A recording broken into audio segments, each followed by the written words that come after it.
Sekilas ikan di air dah tahu jantan betinanya. Peribahasa ni nampak simple tapi inilah contoh kearifan watan orang Melayu.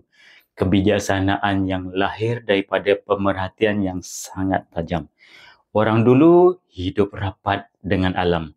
Hari-hari turun sungai, masuk hutan, turun sawah. Daripada pengalaman itulah mereka boleh baca tanda-tanda kecil yang kita hari ini langsung tak perasan. Mereka peneliti yang hebat. Mereka peka dalam apa yang diperhati, mereka teliti, mereka faham maksud perubahan kecil. Berbeza dengan kita sekarang yang banyak bergantung pada teknologi sampai hilang sensitiviti terhadap alam di sekeliling. Sebab tu kearifan watan penting. Ia bukan cerita nostalgia tapi hikmah yang sangat berguna kalau digali semula.